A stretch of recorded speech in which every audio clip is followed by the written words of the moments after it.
نماز ظہر پڑھنے کے فوراً بعد 101 بار یہ تسبیح پڑھ کر اپنے اوپر دم کر لو۔ غیب سے 101 کروڑ سینے کا راز پہلی بار بتا رہا ہوں۔ محترم ناظرین، اگر آپ غیب سے مدد چاہتے ہیں تو یہ تسبیح ایک بار پڑھ لیں۔ فوری طور پر یا تو کوئی شخص آ کر آپ کو پیسے دے جائے گا یا پھر آپ کے لیے غیب سے پیسوں کا انتظام ہو جائے گا۔ یہ عمل آپ ہر روز بھی کر سکتے ہیں یا جب کبھی آپ کو پیسوں کی اچانک ضرورت پڑ جائے اس وقت بھی آپ اس عمل کو کر سکتے ہیں۔ نماز ظہر کے بعد یا نماز فجر کے بعد جب نماز فجر ادا کر لیں، ان دو وقتوں میں کسی وقت بھی آپ اس عمل کو کر سکتے ہیں۔ عمل بہت ہی آسان، بہت ہی مجرب، بہت ہی قیمتی۔ اس عمل کو کر کے اس سے فائدہ اٹھا لیں۔ ترتیب اور طریقہ کار میں آپ کو بڑے آسان الفاظ میں بتا دیتا ہوں، مشکل نہیں ہے، بچہ بچہ کر سکتا ہے، بڑے بھی کر سکتے ہیں۔ صدقہ جاریہ کی نیت سے جو آپ کے دوست، احباب، غریب رشتہ دار ہیں، یہ عمل ان تک بھی ضرور شیئر کیجیے گا۔ اور اس عمل کو جاننے کے لیے آپ اس ویڈیو کو مکمل دیکھیے گا، کیونکہ عمل نہایت ہی قیمتی ہے اور اس قیمتی عمل کی کوئی بھی قیمتی بات آپ سے مس نہ ہو جائے۔ اس لیے میری آپ سے مؤدبانہ گزارش ہے کہ آپ اس عمل سے فائدہ ضرور حاصل کر لیں۔ ناظرین، بہت سارے لوگ جن کو یہ عمل مل جاتا ہے، الحمدللہ 100% وہ اس کو مجرب پاتے ہیں۔ بس جو ترتیب بتانے لگا ہوں اسی پر آپ نے عمل کرنا ہے، اپنے پاس سے کچھ بھی نہیں کرنا۔ جو بتاؤں، جس طرح بتاؤں اسی طرح کریں گے تو انشاءاللہ آپ کو اس کا 100% رزلٹ فوری طور پر ملے گا۔ تو دوستو، سب سے پہلے یہ بات ذہن میں رکھیے گا کہ 3 کام اپنی زندگی میں آپ شامل کر لیں، پھر اس کے بعد رزق کے متعلق آپ بے فکر ہو جائیں کہ آپ کو رزق کی فکر نہیں رہتی۔ یہ 3 کام کرنے کے بعد اللہ تعالیٰ آپ کو حاسدوں کے شر سے بھی محفوظ فرما لیتا ہے اور اللہ تبارک و تعالی ہر پریشانی سے بھی محفوظ فرما لیتا ہے۔ اور جو بندہ یہ 3 کام کر لیتا ہے، اللہ تعالیٰ رزق کا ذمہ اس بندے کا اپنے ذمہ کرم میں لے لیتا ہے۔ تو پھر جس کو اللہ تعالیٰ رزق دینا چاہے، دنیا کی کوئی طاقت روک نہیں سکتی، اور جس کا رزق رب روک لے، دنیا کی کوئی طاقت اس کو دے نہیں سکتی، کھلا پلا نہیں سکتی۔ جس کی آپ کو سمجھ اس طرح آئے گی کہ جیسے کوئی شخص بیمار ہو جائے، ڈاکٹر اس کو منع کر دیں کہ آپ نے یہ چیزیں کھانی ہی نہیں ہیں، بس پانی ہی پینا ہے، یا آپ نے فلاں چیز کھانی ہے، باقی ساری چیزیں آپ کو منع ہے۔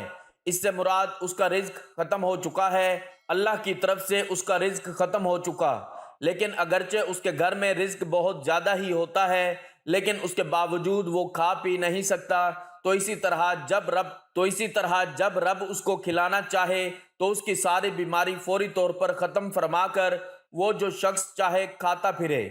اللہ والو، آج کل بہت سارے لوگ علاج کروانے کے باوجود بھی بیماری سے تندرست نہیں ہوتے، لیکن کبھی کبھار یوں ہوتا ہے بڑے بڑے ڈاکٹروں سے علاج کروا کر بھی بندہ ٹھیک نہیں ہو رہا ہوتا، اور اچانک ایک بابا جی کچھ پڑھ کر دم کر دیتے ہیں، ساری بیماریاں فوراً دور ہو جاتی ہیں۔ یا جو ہمارے محلے کا سٹور ہوتا ہے اس سے 2 گولیاں لے کر کھائیں تو اللہ شفا دے دیتا ہے۔ تو اس سے مراد یہ ہے کہ آپ کو اگرچہ ڈاکٹر ہی دوائی دے رہا ہے، وہی علاج کر رہا ہے، لیکن شفا جو دینے والی ذات ہے وہ اللہ تبارک و تعالی کی ذات ہے، وہ جس سے چاہے، جس وقت چاہے آپ کو شفا دے دے۔ تو سب سے پہلی بات کیا ہے کہ شفا دینے والی ذات اللہ کی ذات ہے۔ یہ مثال میں نے اس لیے دی تاکہ آپ کو یہ بات سمجھ آ جائے، جیسے دوائیاں آپ ڈاکٹروں سے لیتے ہیں لیکن شفا کا تصور اللہ تعالیٰ کی ذات پر رکھتے ہیں، اسی طرح آپ نے رازق اللہ تعالیٰ کو ماننا ہے کہ صرف اور صرف اللہ تعالیٰ ہی رزق عطا فرمانے والا ہے، وہی رزق دینے والا ہے، اور دل میں کسی اور کے بارے میں خیال بھی نہیں آنے دینا کہ یہ وظیفہ مجھے رزق دے گا، یہ عمل مجھے رزق دے گا۔ نہیں، رازق اللہ کی ذات ہے۔ جیسے ڈاکٹر دوائی دیتا ہے تو آپ کو شفا مل جاتی ہے، اسی طرح جب آپ یہ وظیفہ کرتے ہیں تو اللہ آپ سے راضی ہو جاتا ہے۔ رزق رب ہی آپ کو دیتا ہے، جیسے شفا رب دیتا ہے، رزق بھی رب ہی دیتا ہے۔ جیسے ڈاکٹر وسیلہ تھا، اسی طرح یہ وظیفہ بھی آپ کے لیے وسیلہ بن جاتا ہے بس یہ بات اپنے پلے باندھ لیں، کیونکہ بہت سارے لوگ اسی وظیفوں کی آڑ میں شرک کر رہے ہوتے ہیں۔ یہ وظیفہ مجھے رزق دے گا، یہ عمل مجھے رزق دے گا، تو اس طرح نہیں ہوتا۔ دوستو، رازق اللہ کی ذات ہے۔ یا رزاق، اے رزق دینے والے، یہ اللہ تعالیٰ کے اسم ہیں، اللہ تعالیٰ کا خاصہ ہے، اللہ تعالیٰ کی صفت ہے، وہ بندوں کو رزق دیتا ہے۔ رزق کے لغوی معنی عطا کے ہیں، خواہ دنیاوی عطا ہو یا اخروی۔ عربی زبان میں رزق اللہ تعالیٰ کی ہر عطا کردہ چیز کو کہا جاتا ہے۔ مال، علم، طاقت، وقت، اناج، سب نعمتیں رزق میں شامل ہیں۔ غرض ہر وہ چیز جس سے انسان کو کسی نہ کسی رنگ میں فائدہ پہنچتا ہو وہ رزق ہے۔ رزق کے ایک معنی نصیب بھی ہیں، جو غذا پیٹ میں جائے اس کو بھی رزق کہتے ہیں۔ اللہ رب العزت کے حبیب صلی اللہ علیہ وآلہ وسلم نے امتیوں کے لیے کئی طرح سے رحمتوں اور وسعتوں کے دروازے کھولے ہیں۔ احادیث مبارکہ کا مطالعہ کرنے سے پتہ چلتا ہے کہ بظاہر چھوٹی چھوٹی نیکیوں پر بڑے بڑے ثوابوں کی بشارتیں ہیں۔ اسی طرح کئی ایسے اعمال بھی ارشاد فرمائے کہ جن کا ثواب تو ہے ہی، ساتھ ہی رزق میں وسعت، برکت اور کشادگی بھی ملتی ہے۔ چنانچہ وہ تسبیح جس کی برکت سے روزی دی جاتی ہے، ایک صحابی رضی اللہ عنہ حضور صلی اللہ علیہ وآلہ وسلم کی خدمت اقدس میں حاضر ہوئے اور رزق کی تنگی کے بارے میں بتاتے ہوئے عرض کی، دنیا نے مجھ سے پیٹھ پھیر لی ہے۔ آپ صلی اللہ علیہ وآلہ وسلم نے فرمایا، کیا وہ تسبیح تمہیں یاد نہیں جو فرشتوں کی تسبیح ہے اور جس کی برکت سے روزی دی جاتی ہے؟ طلوع فجر کے ساتھ 100 بار کہا کر، سبحان اللہ و بحمدہ، سبحان اللہ العظیم و بحمدہ، استغفر اللہ، دنیا تیرے پاس ذلیل و خوار ہو کر آئے گی۔ وہ صحابی رضی اللہ عنہ چلے گئے اور پھر کچھ دن کے بعد حضور صلی اللہ علیہ وآلہ وسلم کی خدمت میں حاضر ہو کر عرض کرنے لگے، یا رسول اللہ، دنیا میرے پاس اس کثرت سے آئی کہ میں حیران ہوں، کہاں اٹھاؤں اور کہاں رکھوں۔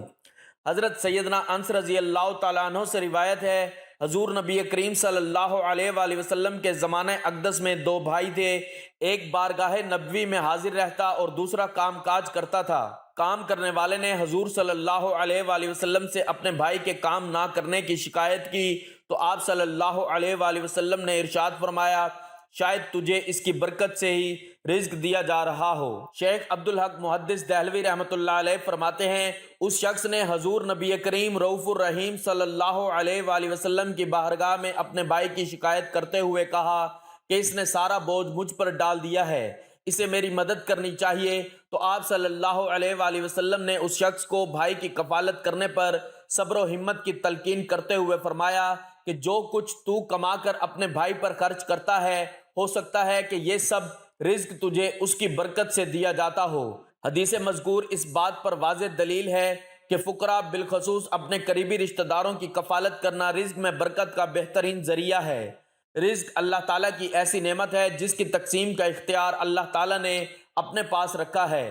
اللہ تعالیٰ کا ارشاد ہے، ان اللہ هو الرزاق ذو القوۃ المتین، اللہ تعالیٰ تو خود ہی رزاق ہے، مستحکم قوت والا ہے۔ اللہ تعالیٰ بعض لوگوں کو کشادہ اور وسیع رزق عطا کرتا ہے اور بعض لوگوں کے رزق میں تنگی فرما دیتا ہے۔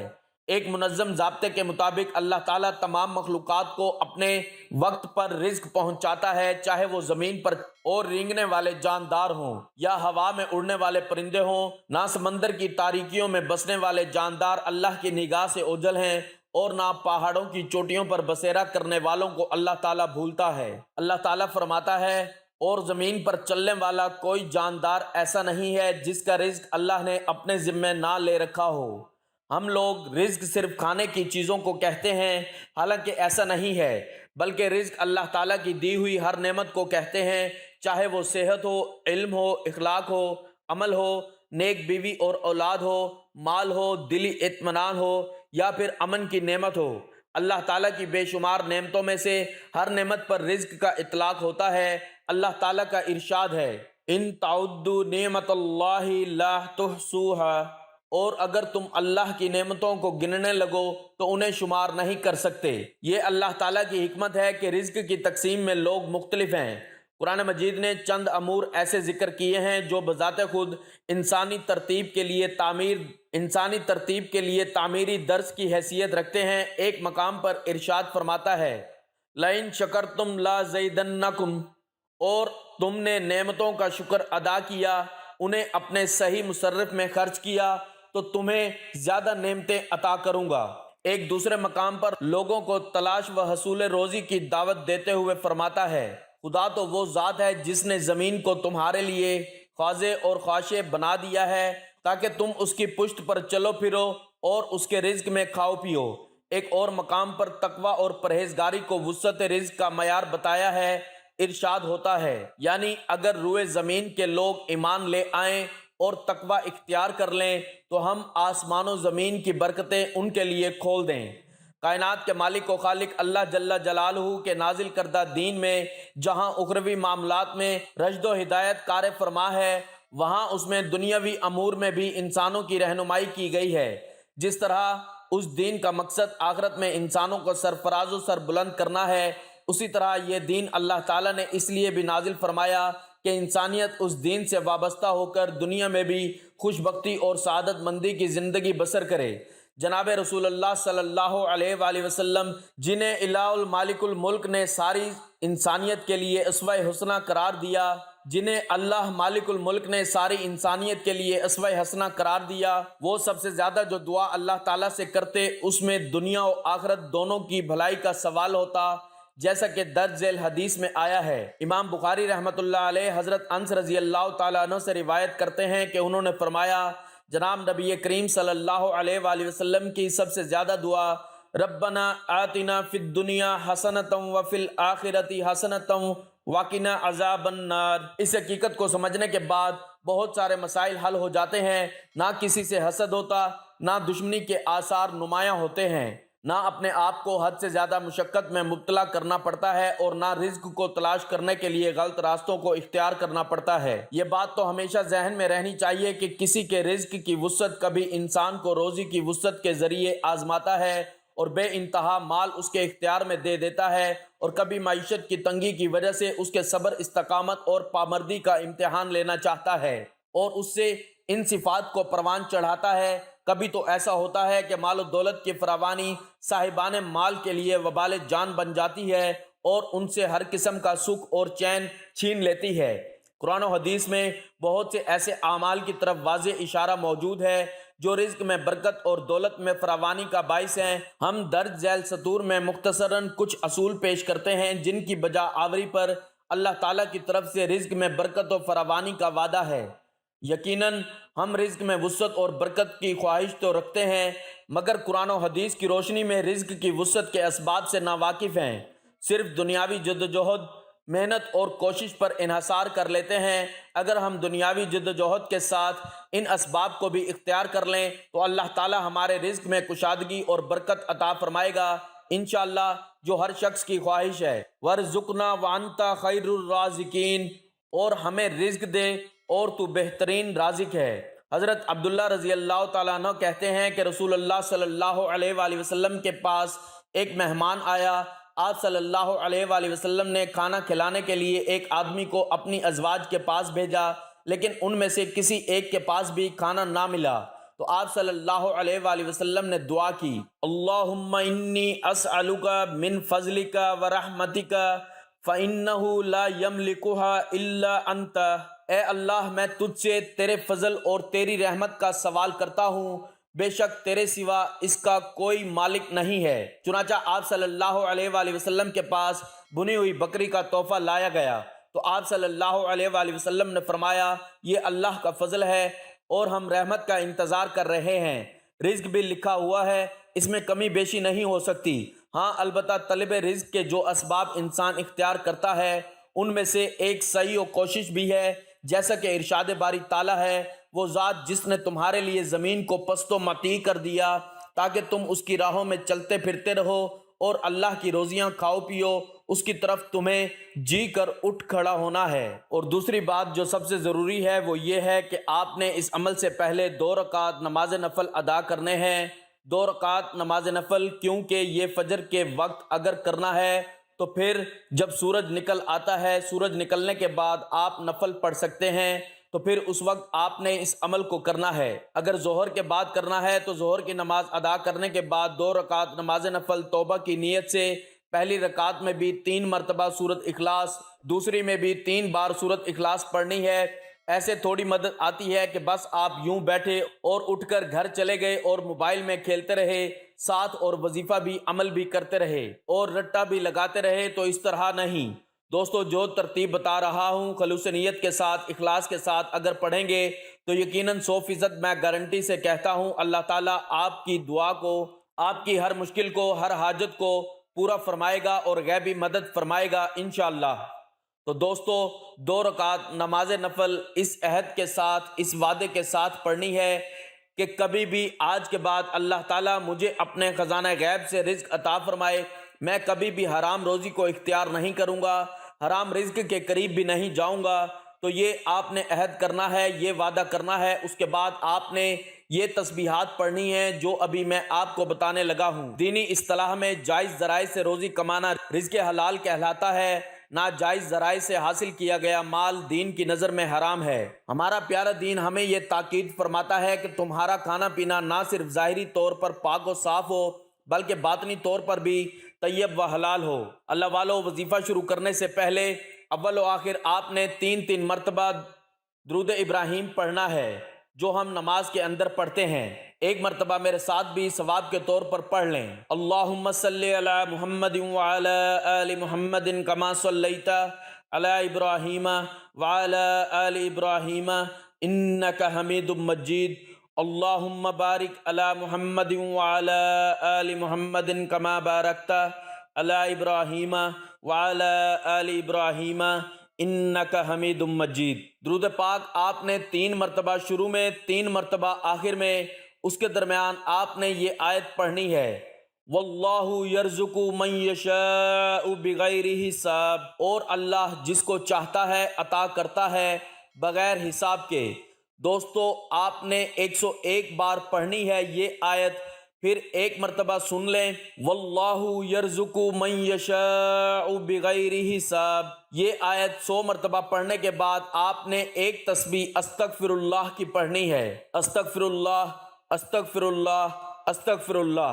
آخر میں آپ نے 3 دفعہ درود پاک پڑھنا ہے۔ اس کے بعد آخر میں اللہ پاک سے رو رو کر گڑ گڑا کر دعا کرنی ہے اور اس وظیفے پر بتائے گئے طریقے سے عمل کرنا ہے۔ اس عمل کو آپ روزانہ پڑھنے کا معمول بنا لیں، انشاءاللہ آپ دیکھیں گے سارا قرضہ بھی اتر جائے گا اور ہر طرح کی پریشانی بھی حل ہو جائے گی۔ رزق بھی ایسی ایسی جگہوں سے ملنا شروع ہو جائے گا جہاں پر نہ آپ کا وہم و گمان کبھی گیا ہے، نہ آپ کی سوچ گئی ہے۔ ناظرین گزارش ہے کہ اللہ تعالیٰ کے 99 ناموں میں سے کوئی ایک نام لکھ کر کمنٹس میں ضرور شیئر کریں۔ اللہ ہم سب کا حامی و ناصر ہو، آمین۔